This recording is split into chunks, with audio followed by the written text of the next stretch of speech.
Fala aí pessoal, tudo bem? Boa noite. Tô aqui num domingo à noite, bem, bem quente, tá fazendo bastante calor. Nitidamente o verão tá chegando aí, tanto que talvez vocês escutem ao fundo aí, talvez vocês consigam ouvir o barulho de cigarra gritando, tá bem alto por aqui. E enfim, domingo à noite, tempo propício para gravar um vídeo. E o vídeo de hoje ele vai ser um pouco mais reflexão, vai ser um pouco mais introspectivo. Não vai ser necessariamente uma resenha de um vídeo, de um livro, apesar de que eu vou trazer alguns livros aqui para embasar o assunto e que tratam um pouco disso, mas não é o foco do livro. E também não vai ser algo necessariamente relacionado à teologia, igual outros vídeos que eu já fiz. Bom, pelo título vocês já sabem que o tema do vídeo vai ser sobre a falsa dualidade entre razão e emoção. Acho que todo mundo mais ou menos entende essa dualidade, mas eu queria trazer uma perspectiva diferente para esse assunto. Contextualizando, a ideia desse vídeo surgiu em uma conversa que eu tive com uma conhecida minha. A gente estava debatendo sobre esse assunto, assim, e ela estava falando das nossas diferenças entre eu e ela. E ela disse que, em contraposição a ela, eu sou uma pessoa muito mais racional e lógica, e ela se considera uma pessoa muito mais sentimental e emocional. Eu não sei se esse é necessariamente o caso, ou se ela falou isso baseado numa concepção popular de que homem é mais racional e lógico e mulheres são mais sentimentais e emocionais. E isso é uma das coisas que eu quero desconstruir ao longo do vídeo, apesar de eu não gostar muito dessa palavra. E aí eu pensei um pouco nisso, depois da nossa conversa, e durante a conversa eu vim com uma ideia que foi justamente o que eu quis desenvolver, que eu lembrei desses livros que eu li, que eles foram a fonte dessa ideia, originalmente. O primeiro livro é esse que eu já falei, sobre o livre-arbítrio, do Santo Agostinho, e o segundo seria esse aqui, A Educação da Vontade, do Júlio Paió, acho que é assim que pronuncia o nome dele. Esse é um livro de pedagogia, de estudos, mais ou menos, grosso modo, mas ele é muito bom porque ele mistura pedagogia com psicologia, o que me lembra uma coisa. Eu acredito que eu vou abordar alguns assuntos que têm relação com psicologia, e eu não sou psicólogo, não tenho formação na área, então eu já quero deixar bem avisado que isso é um assunto bem subjetivo meu, uma reflexão que eu queria trazer para vocês. Eu sei que eu posso estar errado em várias colocações minhas, talvez até cometer algum erro técnico que a psicologia já explique, então eu estou aberto enfim, qualquer argumentação, qualquer comentário a respeito disso. Mas esses livros, eles trazem a ideia de que não existe dualidade entre razão e emoção. O que existe, na verdade, é uma hierarquia. Não é uma balança, é uma pirâmide hierárquica. E a razão está em cima. Aí você pode pensar, nossa, Thiago, mas você fala isso só porque você é racional e lógico. Não necessariamente. Quem fala isso é o Santo Agostinho, simplesmente um dos maiores doutores da igreja.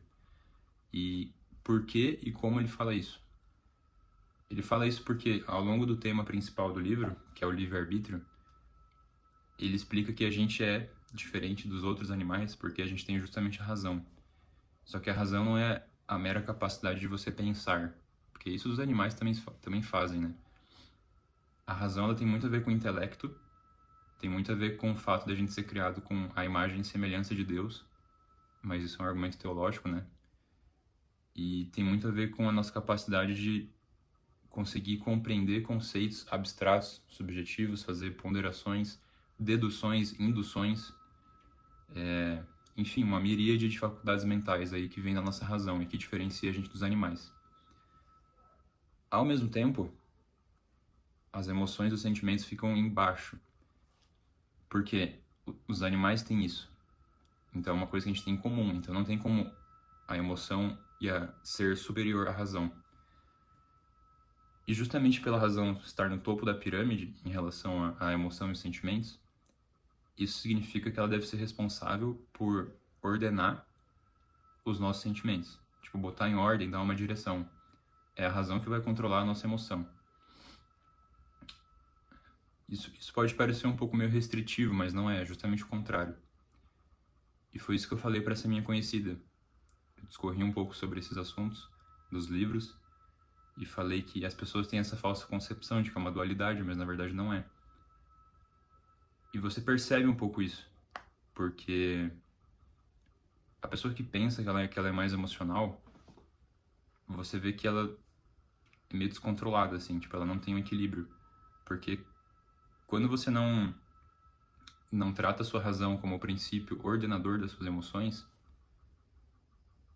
você fica consequentemente desordenado. Isso é nítido, todo mundo conhece pessoas assim. Então, essa já é uma explicação, assim, tipo, abrangente. Aí eu tava pensando um pouco nessa questão da diferença de homem e mulher. Foi um dos pontos que talvez quase me fez abandonar minha teoria. Porque eu pensei, putz, por um lado eu defendo que não há dualidade entre razão e emoção, e sim hierarquia. Mas por outro lado a gente tem a concepção popular de que os homens são mais racionais e as mulheres são mais emocionais e sentimentais. E se eu defender que a razão é superior à emoção, consequentemente talvez eu estaria defendendo que os homens seriam superiores às mulheres. E não é o caso. Vou deixar bem claro assim, apesar de eu não ser nenhum feminista, eu acho que nesse aspecto existe uma igualdade. Aí eu tentei descobrir, tipo, tá, se existe essa igualdade, porque essa teoria faz muito sentido, tem embasamento, né, da questão da hierarquia, por que a gente tem essa concepção de que os homens são racionais e as mulheres são emocionais? Aí eu comecei a pensar nisso e as conclusões que eu cheguei, não sei se vocês vão concordar comigo, posso estar errado de novo, é o seguinte: ambos são racionais. Porém, no tocante à emoção, a gente tem duas diferenças principais. De todas as emoções que existem, e todos os sentimentos que existem, os homens sentem certas emoções e sentimentos que são mais recorrentes em homens. E as mulheres sentem emoções e sentimentos que são mais recorrentes em mulheres. Dando alguns exemplos simples e práticos. A questão de raiva, eu acho que é mais recorrente em homem. E impaciência, alguma coisa assim. E em questão de felicidade, assim, alegria, eu acho que é mais predominante em mulher. O que não significa que um não experimenta os sentimentos do outro. Eu acho que o clichê, a gente sabe identificar qual emoção é mais masculina, qual é mais feminina. Vaidade, por exemplo, não sei se seria um sentimento ou emoção ou um adjetivo, mas eu acho que é algo mais feminino, por exemplo. E além disso, a forma como os sexos expressam e processam cada emoção também é diferente. Os homens processam e expressam de uma forma típica masculina, e as mulheres processam e expressam de uma forma típica feminina. E eu acredito que os homens expressem de forma muito mais introvertida as suas emoções e sentimentos, o que não significa que isso necessariamente é uma repressão de sentimentos. Tem essa diferença. As pessoas podem sim reprimir seus sentimentos, mas isso é diferente de você experimentar eles de uma forma introvertida. Por isso que quando você vê um homem adulto assim, ele é muito felizão, ele é muito bobão. Aliás, ele é muito feliz e alegrão assim, o pessoal acha que, esse cara é meio bobão. Porque ele está expressando felicidade de uma forma muito extrovertida. E isso é algo mais típico feminino. Quando você vê uma mulher alegre, radiante, você fala, tá feliz. E você não acha que a pessoa é uma bobona. Se o homem faz isso, eu acredito que esse é o pensamento comum, assim. Então, por enquanto, tá fazendo sentido. Agora, outra coisa também. Quando há uma desordem nessa hierarquia, a desordem também se manifesta de formas diferentes, tanto na mulher quanto no homem. no homem, quando você vê um homem que se considera mais emotivo, você percebe uma pessoa muito impulsiva, descontrolada, de forma que ele tem um comportamento que pode ser perigoso para ele, fisicamente, e para os outros.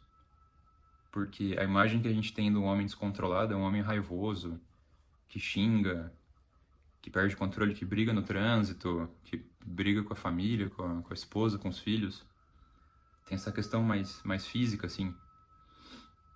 E a mulher descontrolada já é um clichê, assim, uma mulher neurótica. Ou quando há um descontrole emocional em relação a sentimentos e emoções positivas, você vê que é uma mulher intensa, assim. Uma mulher que vive muito, que faz as coisas com muita intensidade. Tipo, esse estereótipo de mulher intensa é o perfeito exemplo de uma mulher que tem essa desordem hierárquica entre razão e emoção. Então eu acho que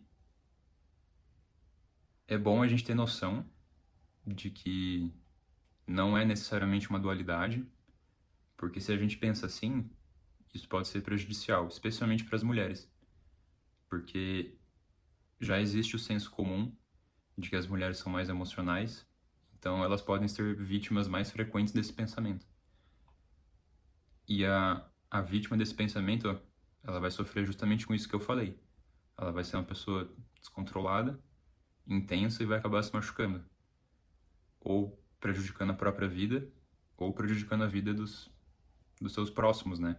Tanto com esses comportamentos, fazendo um drama desnecessário, histeria, esse tipo de situação. Então, eu acho que faz sentido isso. Queria trazer. Eu achei importante externalizar isso, porque eu vejo que é meio recorrente esse tipo de pensamento de que uma dualidade, eu sou mais emocional, eu sou mais racional. Por outro lado, também eu não acho que a pessoa que se considera mais racional, ela é uma pessoa mais fria, mais triste. As pessoas têm essa percepção, né? Se a pessoa é efetivamente triste e fria, isso não significa que ela é mais racional, não. É justamente o contrário. Ela não está sabendo usar a razão dela para ordenar os sentimentos, que são importantes. Isso não quer dizer que eles são menos importantes. Só quer dizer que, tipo, o lugar deles na hierarquia é menor, porque eles têm que ser ordenados por algo maior. Porque senão vira um descontrole. E eu acho que nisso vocês concordam, porque todo mundo conhece alguém com esse descontrole. Então, vou ficando por aqui. Espero que tenha sido uma reflexão que provoque pensamento e que agregue algum tipo de conhecimento.